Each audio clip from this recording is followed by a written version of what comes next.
Hi everyone, new blog में आपका स्वागत है। सो गाइस फाइनली आज हम लोग आए हैं जेल कैम को।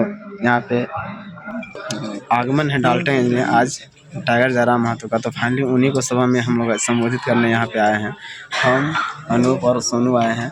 चलिए वीडियो कंटिन्यू बने रहेगा। चैनल पर नए तो सब्सक्राइब जरूर कीजिएगा। चलिए फाइनली आप लोग का पूरा ब्लॉग दिखलाते हैं जो भी रहेगा। से बहुत कुछ के बारे में यहाँ पर बात होने वाला है। फाइनली अब उनका आगमन हो ही चुका है डाल्टनगंज में। अब कुछ क्षण समय में यहाँ पे आ जाएंगे।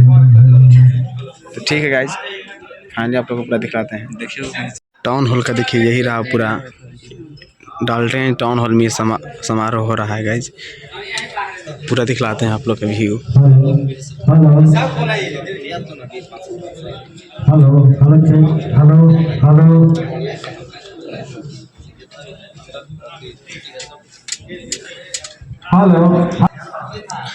एक बार में 1000 से प्लस यहाँ पे बैठ सकते हैं गाइज। प्लस व्यक्ति बैठ सकते हैं 1000 से प्लस, क्योंकि बहुत ज़्यादा मात्रा में सीट है। आप लोग खड़ा होकर फाइनली दिखला देते हैं।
मेरी याद सदा चंद्रान मेरी ये मेरी जान महबूब मेरी नस नस में तेरा इश्क भर पीना पड़े कभी रंग तेरा जिसमें निकल गए खून करे तेरी मिट्टी में मिल जाऊँ गुल बन के मैं खिल जाऊँ इतनी सी है दिल की आरियों तेरी नदियों में बह जाऊँ तेरे खेतों में रह रहा इतनी सी है दिल की आरियों।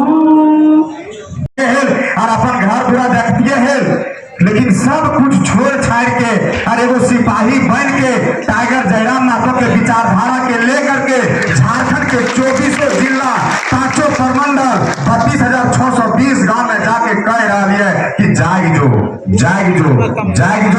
नहीं तो पता चलता कि झारखंड के आदमी हमने सब भाग जीवे और यहाँ पर जितना झारखंड के 4-5 जो राज्य से तो घिरल है सब यहाँ जुआ के अड्डा बना करके रख लिया झारखंड के। अभी तो पलामू प्रमंडल में देखो कि यहाँ पर 3 जिला हो, गढ़वा, पलामू, लातेहार, तोड़ने बिहार हो, उत्तर प्रदेश हो और एगो छत्तीसगढ़। ये तीनों मिल करके प्रमंडल के लूट रहा। संथाल प्रमंडल के बंगाल बिहार लूट रहा। छोटा नागपुर के तो पता नहीं की हो रहे से। छोटा नागपुर में तो मेन खजाना है और 40% खजाना के लूटे खातिर 5 राज्य के जितना बड़ा लूट रहा हो। तब टाइगर जयराम मातो आज से 2 साल पहले निकल लो और पारसनाथ के पहाड़ से दहाड़ के कहो का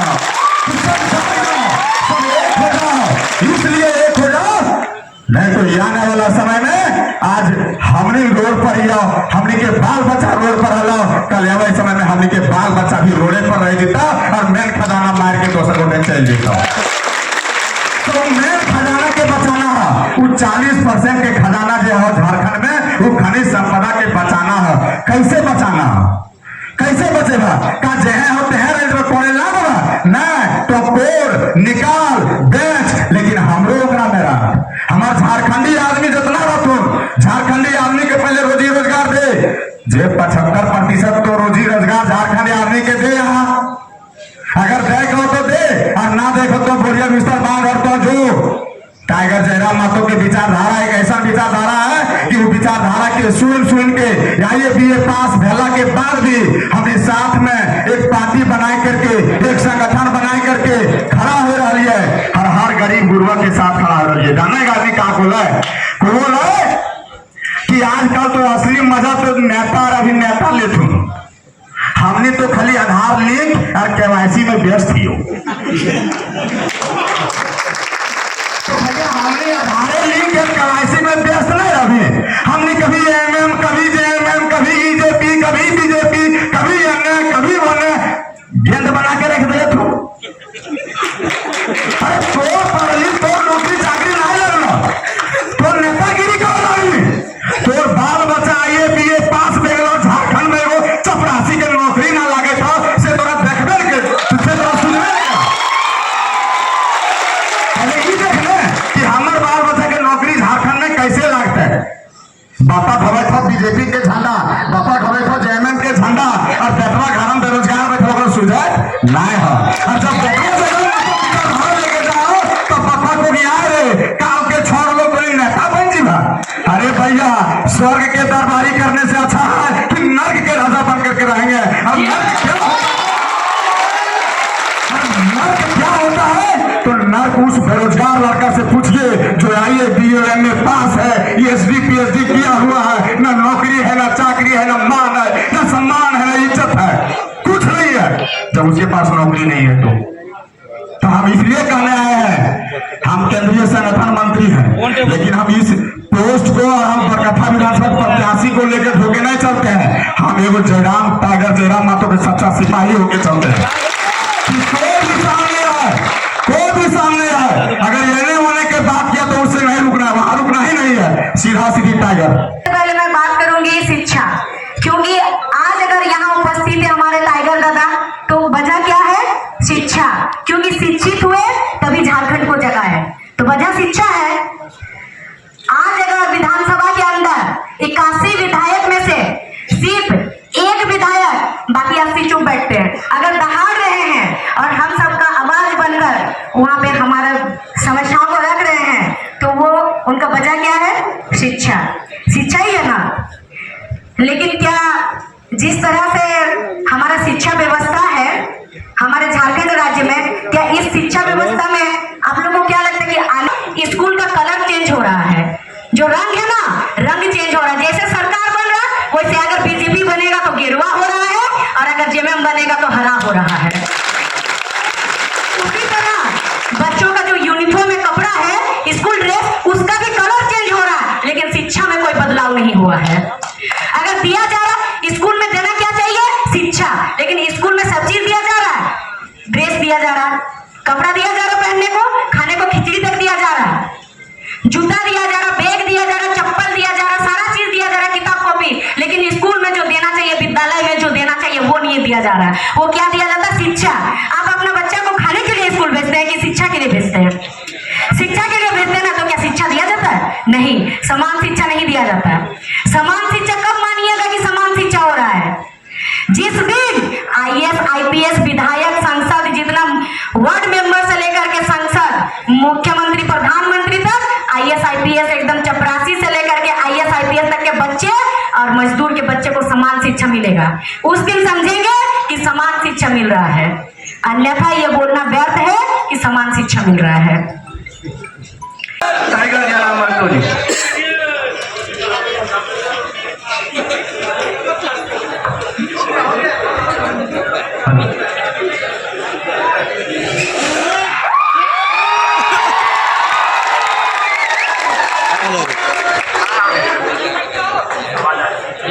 इस प्रमंडल के हमारे तमाम पदाधिकारी, हमारे साथीगण, आज इस कार्यक्रम के आयोजन के लिए आपका अभिनंदन, आपका जोहार, आपका धन्यवाद।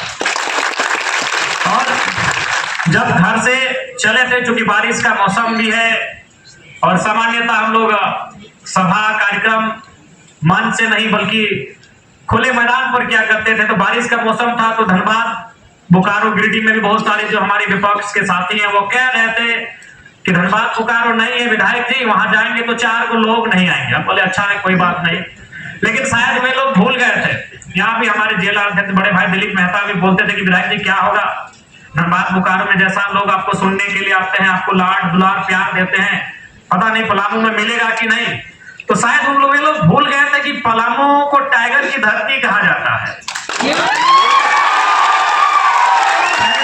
उन्हें अंदाजा नहीं है कि पलामू को टाइगर की धरती कहा जाता है।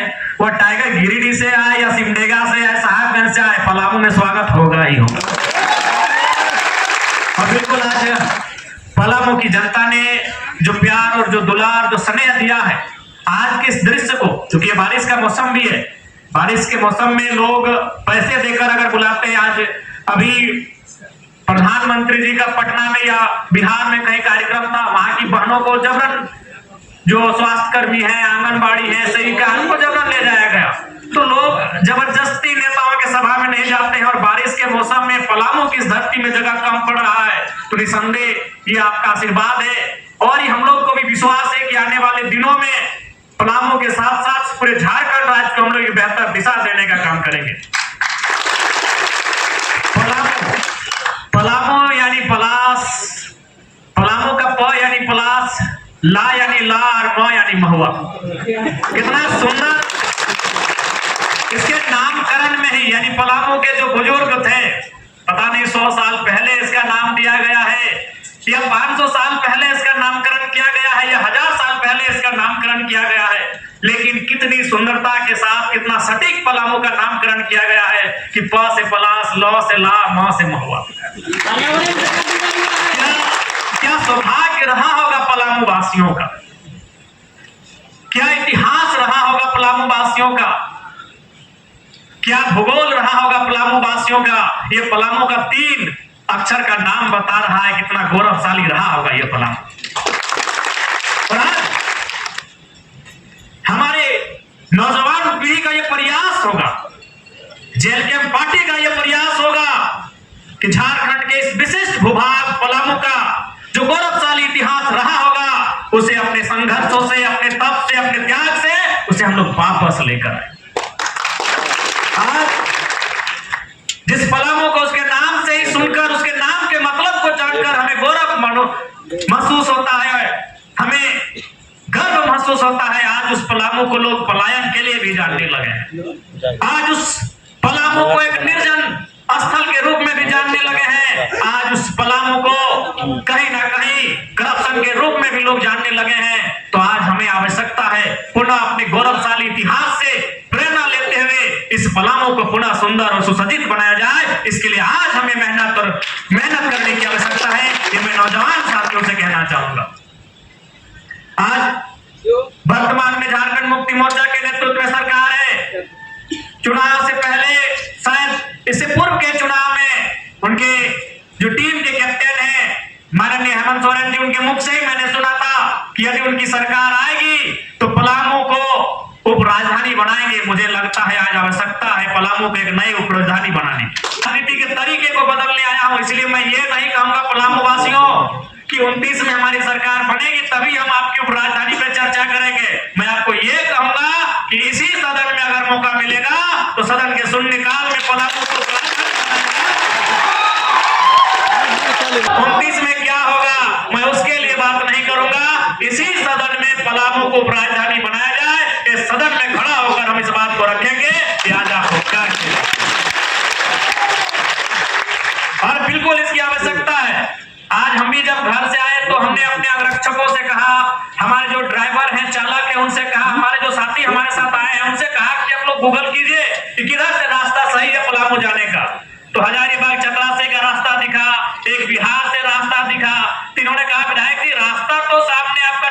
हजारीबाग से पड़ेगा, लेकिन अगर हम लोग थोड़ा, चूंकि आपको स्पीड पसंद है तो गया होके ही जाना होगा। बोले देखिए, चूंकि हम लोग समय के पाबंद है, हम लोग 10 किलोमीटर एक्स्ट्रा चलेंगे, लेकिन गया औरंगाबाद होके ही चलिए। इससे ये प्रतीत होता है कि आज सुविधाओं के लिए, आवागमन के लिए आवश्यकता है कि पलामू को, ये कोई भाषण नहीं, ये कोई चुनावी एजेंडा नहीं, पलामू की जनभावना है कि पलामू को उपराजधानी बनाया जाए। ये लोगों की जरूरत है, एक आम जनता की जरूरत है कि पलामू को उपराजधानी बनाया जाए। तो निसंदेह आगामी जो सत्र चलेगा, इस बात को सदन के पटल पे जरूर रखा जाएगा कि आपने जो वादा किया था माननीय मुख्यमंत्री महोदय, मैया सम्मान योजना के अलावे भी बहुत सारे काम हैं जो करना चाहिए और आपको करने के लिए हम लोग बाध्य करेंगे। 29 क्या होगा नहीं होगा वो तो जनता तय करेगी, लेकिन इसी अभी जो समय बचा है, इसी कालखंड में अकेले हम इन पे पर्याप्त पड़ रहे हैं। अब ऐसा समय आया है कि ये लोग हमारे समय में भी कटौती करने लगे हैं। ये तो आप घर से बैठकर अपने टेलीविजन में या किसी मोबाइल में देखते होंगे, बाकी विधायक खड़े होते हैं तो उनको बोलता है कि माननीय सदस्य फल्ला आप अपना बात रखिए, लेकिन जैसे ही डुमरी का नाम लिया जाता है, माननीय सदस्य डुमरी, उसके बाद तुरंत अध्यक्ष महोदय बोलते हैं समय का ध्यान रखिएगा। बाकी जो भी और भी सदस्य को वो आमंत्रित करते हैं, उनको बात रखने का अवसर देते हैं, वो अपनी बातों को रखते हैं, लेकिन जैसे ही हमारे नाम का उद्घोष होता है माननीय स्पीकर महोदय के श्रीमुख से, वो दूसरा लाइन यह भी बोलते हैं कि थोड़ा समय का ध्यान रखिएगा। सबको मालूम है कि अगर इस शख्स को समय दिया जाएगा तो फिर ये सरकार की एक एक नीतियों की ऐसा धागा खोलेगा जो पूरे राज्य को उसका चेहरा पता चल जाएगा। तो ये कहीं ना कहीं आपका विश्वास, आपका प्रेम, और चूंकि हम लोगों ने सबसे पहला हथियार माना है एजुकेशन को, हमने सबसे पहला हथियार माना है शिक्षा को, और आज ये शिक्षा ही है कि आज आपके बीच हम आए हैं और आप सुन रहे हैं। वरना अगर बात करें सुंदरता की तो इस झारखंड में हमसे सुंदर नौजवान कितने, हम तो देखिए ना टकला मुंडा ऐसे आ गए, एक सामान्य सा चप्पल पांव में पहने हैं, एक साथ ये टी शर्ट भी है, आप दिलीप तहे जाने के कहां से ला दिए। हम बोले कि भाई हम रात में आए तो दूसरा जगह, अभी भी चूंकि आए तो दूसरा बारिश हो रही तो हम जो कपड़ा पहन के आए गंदा हो गया, तो हम बोले दिलीप दा ये सब थोड़ा सा कपड़ा मैला हो गया है, तो यही ड्रेस लिए, यही पहने और यही हम सुबह उठ के आपके बीच चले आए। तो इसलिए आज अगर आप हमें सुन रहे हैं, आज अगर पूरे राज्य के लोग हमें सुन रहे हैं, अपनी समस्याओं को हमारे पास लेकर जा रहे हैं, तो इसलिए नहीं कि हम अच्छा दिखते हैं, हमारी ऊंचाई अच्छी है, हमारी लंबाई अच्छी है, इसलिए कि लड़का जो भी बोलता है टू द पॉइंट बोलता है, पढ़ा लिखा लड़का है। इसलिए हमारा प्रयास यही रहेगा कि पढ़े लिखे नौजवानों को राजनीति में लाने का अवसर दिया जाएगा। देखिए बुजुर्ग लोग भी बैठे हैं, महिला लोग भी बैठे हैं, नौजवान भी बैठे हैं, कोई भगवान को मानता है, कोई ईश्वर को मानता है, कोई अल्लाह को मानता है, कोई जीसस को मानता है, कोई मरान गुरु को मानता है, कोई बुढ़ा बाबा को मानता है। सबकी आस्थाएं हमारी अलग अलग हो सकती हैं, लेकिन हमारी जरूरत एक है, हमारे ईश्वर अलग अलग हो सकते हैं, हमारी पूजा पद्धति अलग अलग हो सकती है, कोई प्रार्थना करता है, कोई इबादत करता है, सबकी आस्था अलग हो सकती है, सबका मत अलग हो सकता है, लेकिन हमारी जरूरत एक ही है, वो है रोटी कुर्ता और मकान की जरूरत है।